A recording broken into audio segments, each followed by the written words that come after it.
Good day, you're watching Businessworld Live. I'm Danie, Laurel. And I'm Delos Santos. Here are today's top stories.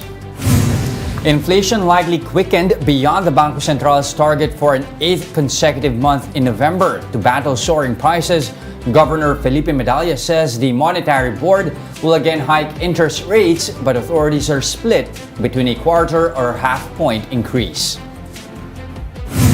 BSP Governor Felipe Medalla expresses caution about the push to set up the Maharlika Wealth Fund. But Albay Representative Joey Salceda says there will be enough safeguards for the proposed Sovereign Wealth Fund. Gross borrowings by the national government saw a drop as of end October. And the Securities and Exchange Commission says it remains on track to achieve its goal of having nearly 900 companies tap the capital markets by 2024. We begin our broadcast with analysts expecting inflation to have accelerated beyond the Bangko Central's target for the 8th straight month in November, mainly due to more expensive food items and higher electricity rates. A Businessworld poll of 15 analysts yielded a median estimate of 7.8% for last month's inflation print. That's faster than the 7.7% print in October. If realized, November would mark 8 consecutive months that the CPI has breached the central bank's 2 to 4% target range and would be the fastest in 14 years or since November of 2008. November inflation figures will be released tomorrow, December 6th. Now, in its continuing battle versus inflation, the Bangko Central says it will hike interest rates during its last policy meeting this year, slated for December 15th. But Governor Felipe Medalla told Bloomberg TV that the Monetary Board is likely to be split over the extent of tightening. The Bangko Central has so far raised interest rates by 300 basis points since May, bringing the policy rate to 5%. Certainly, we will not do zero, and I cannot speak for the rest of the board. But I think there would be, the board members will probably be split between whether doing 25 or 50.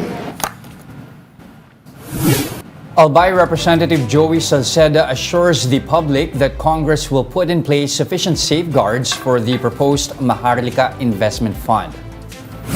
In a statement, Salceda said the mix of assets where the fund will be invested is up for discussion. However, he emphasized the necessity for some allocation for foreign securities. He also said that pension fund investments would be guaranteed zero risk under the bill. Salceda made the statement after Senator Amy Marcos raised concerns about the proposed Sovereign Wealth Fund. Senator Marcos likened the proposed Maharlika Investment Fund to that of Malaysia's, which led to corruption and the downfall of its government. With this in mind, the senator says Congress should consider thoroughly whether the country is ready for such a measure. Salceda, however, assured that the proposed Maharlika Investment Fund is not being railroaded in Congress. Hindi naman sa minadali, kundi nasa sa pananaw ko,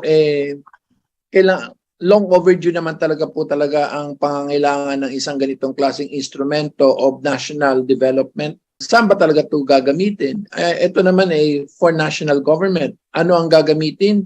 Yung mga investable resources po ng ating mga government financial institutions. So, yun dapat ang pagdebatehan. BSP Governor Felipe Medalla has also voiced caution against the proposed Maharlika Wealth Fund.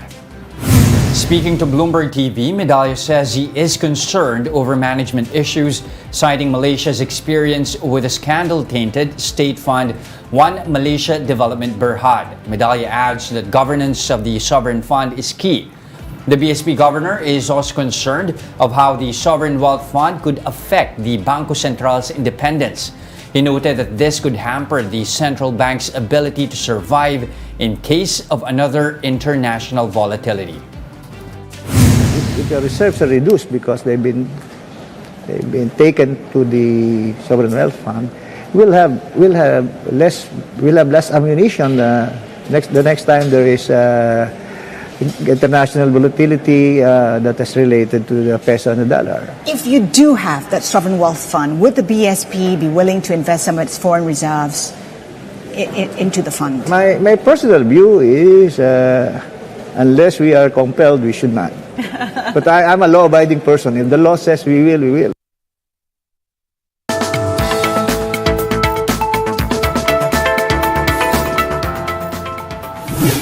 Our guest today is also one of many voices pointing out red flags in the proposed Maharlika Investment Fund. Joining us is Senior Deputy Minority Leader, Northern Samar Representative Paul Daza. Representative Daza, good day. Thank you for joining us. Good morning. Thank you for having me. Okay, so give us a sense first of what's the sentiment like in the lower house regarding this SWF. Is there now pressure among your fellow legislators to pass the measure, given that the Speaker Romualdez himself filed the bill? Yes, because the Speaker filed it, many of the majority members want to fast track it. I think that's one of the issues. We should really take our time because it's such it's major legislation and it's a big amount. Second, there are many provisions that need to be discussed openly in the public and in the committee. Okay, sir, let's backtrack a bit. What is the rationale exactly for filing this bill at this moment? Are not Land Bank, GSIS, SSS already, maybe in a more indirect or passive way, investing our taxpayer money in low-risk instruments, and there's already regulation surrounding this, I assume? Why do we need to change anything and create a completely new fund at this point in time? Correct. I agree with you. That's one of the issues that need to be addressed. Why do we need it? And why do we need it now when GSIS and SSS are already investing these funds? Now, I assume for diversification purposes, that might be a good reason, but it's another layer of bureaucracy, creating a fund in another GOCC. That's the way it's written. We need more safeguards if it's really pushed. That's another concern. So there are many issues. So my request is we should take our time. This should not be something they're pushing to pass by next week. And that's too fast. And it's too soon. Okay, and sir, assuming this does get approved, where do you think you would feel comfortable that this fund would invest in, that, as you mentioned, is different from what's already been doing now? If we look at pension funds all over the world, particularly in Europe, you know, these have very strict rules on where they can put their money, low risk, long-term investments, passive funds, diba? You want the money to be there when you retire. And a lot are even with ESG rules at the moment, diba? They can't invest in tobacco over in Norway. So where exactly can we have this amount of firms to put this money of the taxpayers in? The way the proposed bill is written, it can invest in anywhere.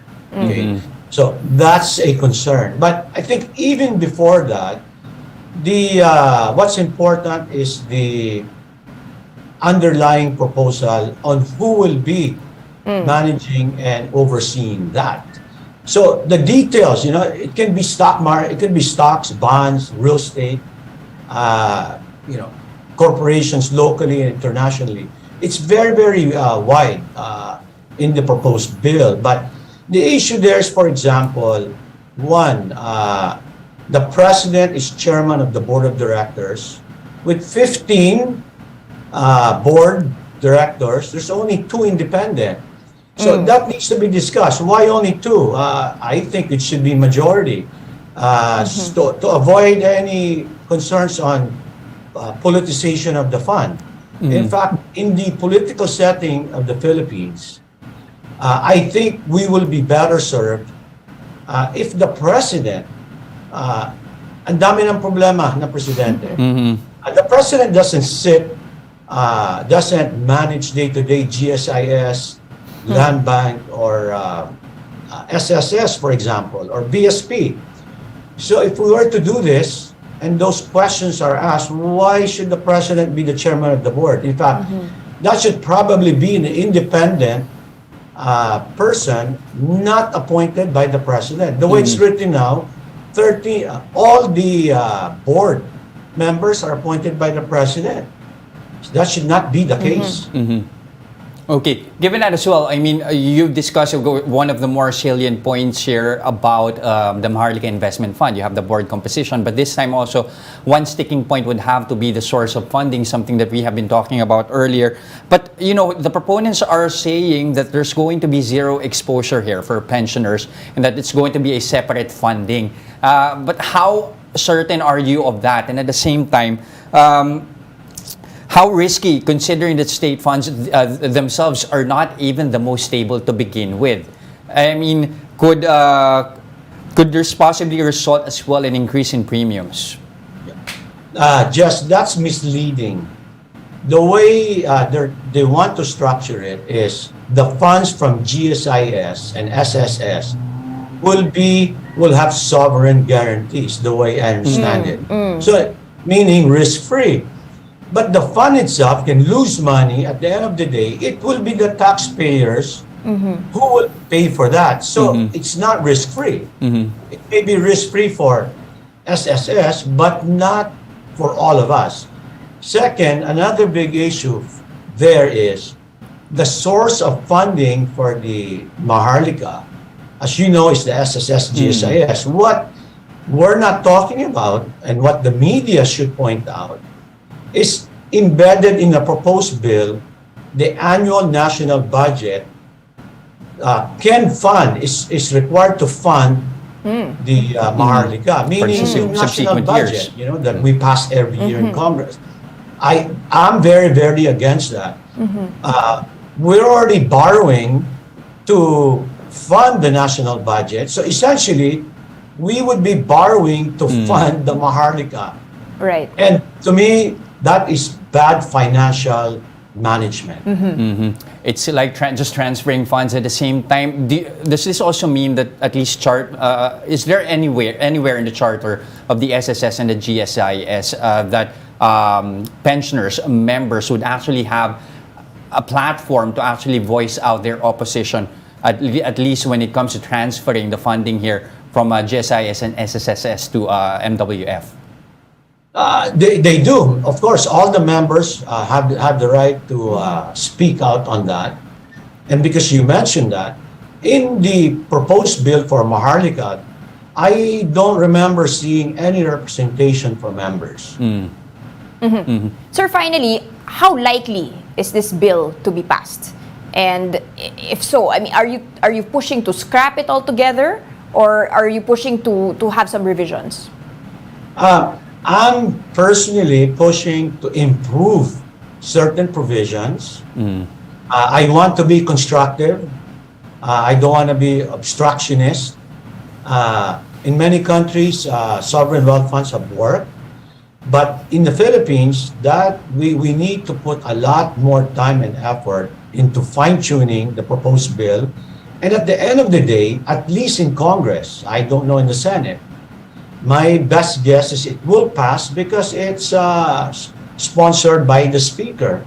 And as you know, majority rules, and the Speaker presides over the House, and the majority will follow him. Now also, regarding checks and balances here, you have the bill also somehow speaking, at least seeking exclusion rather, from the Governance Commission on GOCCs. Your thoughts on that? That's another contentious one. The resource persons wanted an exemption. That needs to be discussed more. I'm 50-50 on that. Why do we need to do that? For example, what will prevent in the future directors and officers of that fund managing it, them paying themselves excessive bonuses and compensation? That was one of the issues before, if you recall, with the GOCCs. That's why we created the GCG. Sir, what's the timing of the discussions here? Is this going to be presented? When are you going to be debating on this and adding these revisions? There were two hearings last week with the Committee on Banks and Financial Institutions. I saw in our calendar this morning that there will be another briefing by the GSIS this afternoon. So I think what had happened, because of the media coverage and the public reaction, the House leadership decided to put more time into it, which is good. I don't think it was initially planned to have a briefing. So I think now, I think the House leadership is getting the sense of the public, and it seems like they may not fast track it as much as they were trying to last week. I know this is outside your chamber already, but in order for this measure to actually see the light of day, it also needs to have a counterpart over the upper chamber. Do you have any word, do you have any sense on how the sentiment of the senators at least? I've been hearing and reading, seeing on TV. So I'm very, very happy that many of the senators are voicing their concern, as you know. I think it's good that the Senate, from what I read, will be forming a small group of 5 senators who will be looking into the details. So that's very good. I think that's a good sign for democracy. That's another check and balance. So we need to do something similar in the House. We need to put more focus into it and not rush it, because there's no need to rush it. The global economy is not doing well. There are many problems. So we should take our time in the House also. Okay, so watching this story with eagle eyes, sir. Thank you so much, Northern Samar Representative Paul Daza, Senior Deputy Minority Leader. Thank you. Now let's pause for a quick break, but coming right up after that. A unit of the Villar-led Prime Assets Ventures will launch an 80-hectare casino and entertainment complex next year. More of that and other stories when Business World Live returns. Stay with us.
You're still watching Business World Live here in One News. I'm Santos.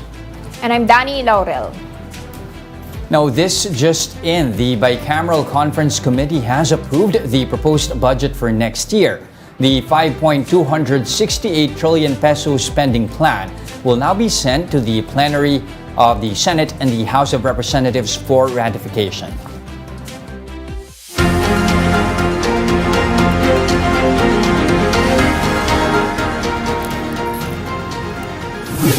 Data from the Treasury shows that gross borrowings by the national government declined by 32.7% year-on-year as of end October. Total gross borrowings in the 10-month period stood at 1.85 trillion pesos, lower than the 2.75 trillion pesos seen in the same period last year. But for October alone, gross borrowings increased by 25.4% to 176.5 billion pesos year-on-year. Local borrowings for the month of October, meanwhile, plunged 57% to 56 billion pesos, while foreign borrowing surged by over 940% to 125 billion pesos. As of end September, the national government's outstanding debt hit a record of 13.5 trillion pesos. That's equivalent to 63.7% of GDP, the highest in 17 years. Motorist wallets may be in for a little more relief as oil companies are poised to roll back fuel prices again this week. A projection by UniOil sees diesel prices going down by as much as 2 pesos per liter starting tomorrow, December 6. Now, gasoline prices are also projected to shed as much as 1 peso and 90 centavos per liter. And if implemented, this would be the 7th week of price rollbacks for diesel and the 3rd for gasoline. Now, with the holidays around the corner, Malacanang offered itself as a venue to spread the holiday cheer to the less fortunate. President Bongbong Marcos even led the gift-giving himself. Gio Robles with the report.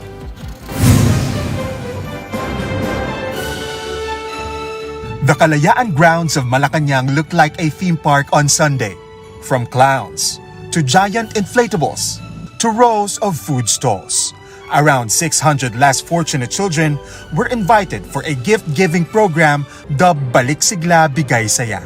The kids received their Christmas presents from President Bongbong Marcos himself.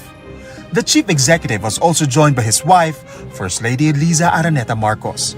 In his speech, Marcos Jr. greeted the children a Merry Christmas, saying he is happy to continue this tradition. Napakasaya talaga at hindi kumpleto ang kahit anong Pasko kung hindi natin nakikita ang ngiti at tuwa ng ating mga anak, ang ating mga apo, ang ating mga kabataan. Kaya this is a very, very happy day for me dahil tradisyon ito dati pa dito sa palasyo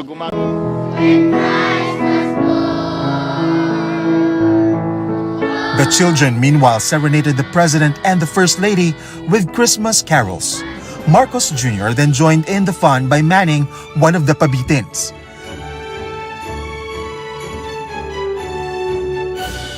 3, 2, 1. The event came just a day after the chief executive led the Christmas tree lighting ceremony at the palace. The Christmas tree is adorned with over 70 lantern paroles from different local government units. I'm very happy to have been able to do this tree lighting, and it really is a different feeling dahil matagal na rin nating inantay ito. Kahit yung nakaraang Pasko ay hindi pa tayo medyo pigil pa. I always have believed that Christmas is really for the children. And so we have done everything that we can to make sure that every child, every Filipino child has a Christmas. Also present in the event were Vice President Sara Duterte, former First Lady Imelda Marcos, and other officials. For News 5, Gio Robles, we are One News.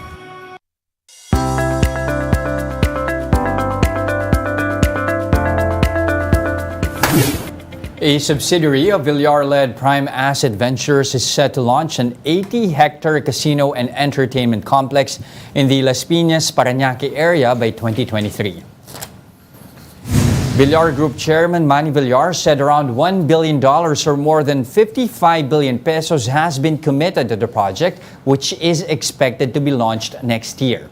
The project, called Gold Coast Entertainment City, will be under Prime Asset subsidiary Vertex Entertainment and Resort Corporation. Villar said the complex will house hotels, condominiums, a mall, a casino, and a theme park, and will be near NAIA.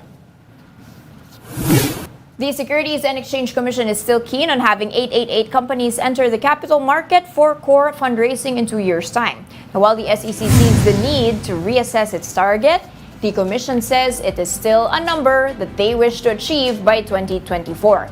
According to the Commission, the capital market entries include all publicly accessible fundraising, such as crowdfunding and normal trading exchange. All right, lots of things to be looking forward to throughout the week, especially when it comes to that Maharlika Investment Fund. And that's it for today, December 5, 2022. Join us again tomorrow at exactly 9:30 a.m. You can also catch us on Signal Play. Register for your free account now at www.signalplay.com and stream One News live anytime, anywhere. I'm Jess De Los Santos. And I'm Danie, Laurel. Stay safe, Philippines, for your One News, all sides, all the time.